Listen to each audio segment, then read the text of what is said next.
What's happening this week in Warcraft? Hey, it's Soul, and you can help support the channel by liking this video, subscribing for real wild coverage, and catching me where I'm live. Use the navigation to get where you want to go, and let's get to what I think is very important, the Trial of Style.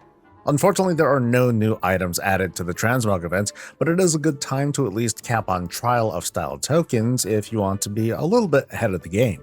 You can stack up to 1,000 of them, which is more than enough to buy whatever new things that are coming for the next time it rolls around, hopefully with an update. Turbulent Timeways enters its final week, meaning Dragonflight Timewalking returns for an encore. A reminder, in case you're unable to complete the Master of the Timeways achievements, don't sweat it. You can always buy the special mount reward later once it's added to the Timewalking vendor. Leveling is probably the best thing you can do with Timewalking, especially with the Darkmoon Fair in town for the next few days. Use the extra experience boost on top of the Mastery of the Timeways buff for some really fast leveling between Timewalking itself, as well as big quest bonuses for completing delves and dungeons for the first time. And don't forget to have your profession alts drop by the fair for those precious knowledge points. Deepwind Dunk is the brawl, and over in Mythic Plus World, it's a tyrannical fortified week, and the expected affix is Pulsar, where you catch balls or you get punched. Patch 12.1 drops next week, and if you've been mostly slacking off like I have, I'm going to tell you all the last second things you can at least clean up before the patch goes live, because that might have a small influence on what your plans for this week are. Season 1 currencies are going to be zeroed out. Pretty much everything you see here is going to get nuked and turned into Voidlight Marl.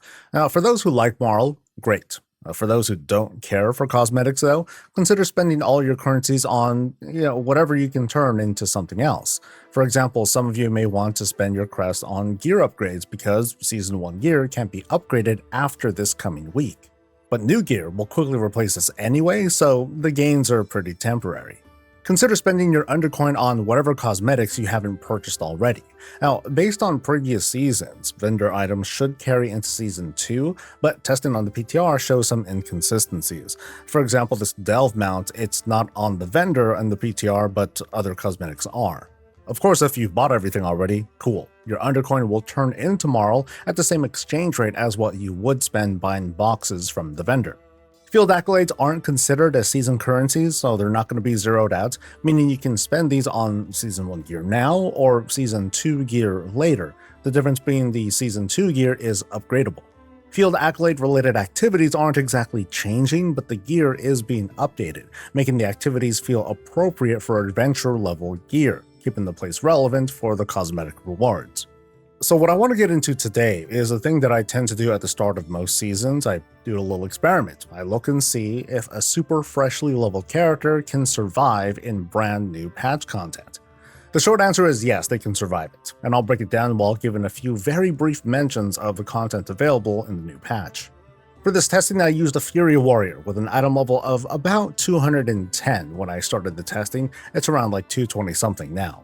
To me, this feels like a sort of realistic scenario. I leveled this guy through time walking. I had a few decent pieces of Warbound gear to pass to him, but not much. So it could be better, could be worse. And really, I only have 3 max level characters. I have my main tank who's super geared, I have a hunter, and then there's this guy, and I figure I'll get the least complaints in the comments using the warrior. If you're using a character like this to start off the 12.1 campaign, you're going to be fine, thanks to some hidden scaling behind the curtain. We've seen this tech before. It's basically designed to not make new or returning players feel like they have to run like a bunch of old world content just to get started with what's more new. While doing the main campaign, there's a spattering of gear provided in the intro and side quests that introduces us into the zone and its many features. The gear that you get from this, it's not upgradable, but it'll be greatly appreciated for fresh 90s. Rares in the zone are very manageable, if a little bit spongy. I don't think this is anything to worry about though. These drop random adventure gear pieces to help your current and other characters get started. World quests are also very accessible. Some are big on combat, others not so much, and also give adventurer gear. There's a new set of rotating events in the new zone called Curse Surges. These happen every 45 minutes, and they're visible on the Events tab on your map, so you always know when the next thing is. As public events, they're meant to be points of interest folks in the area will come flock to. Now at low gear levels, they don't seem very soloable, but in a small group, it'll feel like a brawl, which ought to feel fun. I know the main zone feature of 12.1 is an underground subzone called the Vaults of Ulatek. There are lots of little details I'll cover in a different guide, but the gist is it's a PvE playground with lots of challenges, power-ups, and rewards. It's a no-fly area, but you'll later unlock things to help you travel around the area. The mob density is moderate, including some elites, and there's a regular rotation of other points of interest that function like small world quests. There's a bit of personal progression in this area too. Farming will earn your currency used to help you navigate faster and make you stronger in the zone, and some of these bonuses work in other outdoor content and delves. These perks are more or less tailored for players who exclusively run world content, while the raiders and dungeon folk, they'll quickly move on to other things. There are lots of reasons to stick around though, as you can spend time farming for currencies to purchase cosmetic goodies, including housing decor. The subzone is accessible early on, and it's expected there will be a bit of regular activity, especially because of the regular currency farm, but lowbie characters will want to be careful about running into elites by accident or getting swept up in someone else pulling more than what they should. And you also want to stay out of the poison. It's pretty deadly, at least for now. Aside from the zone, just about everything has been updated to suit the upcoming season, including prey difficulty levels and delves, where you can adjust the difficulty to what your character can handle. So the long and short of it is, freshly leveled characters are going to be just fine, up to a point, but throughout Midnight's content are many options to give you relevant gear outside of the new zone content.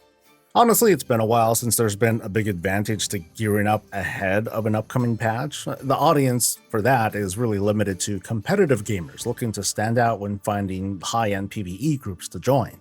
This week, Around Azeroth is on break as we work on a few other projects I'll be sharing next week, but the Rerun channel on Twitch is now live. It's your place for housing content 24 hours a day, and it would be great if you gave it a follow to help the channel get off the ground. And I am reaching out to EU housing creators to get a healthy dose of housing content to look at during patch week, because we're going to be waiting for realms to come up. A link to our Discord channel is below, then just ask for us to visit your place. And of course, we got plenty of video content coming to you to help you through the upcoming patch if you're just playing it chill but don't want to feel lost. Please like this video, subscribe for more WoW coverage, catch me live, and I'll catch you later. Stay safe, stay healthy, and stay breezy.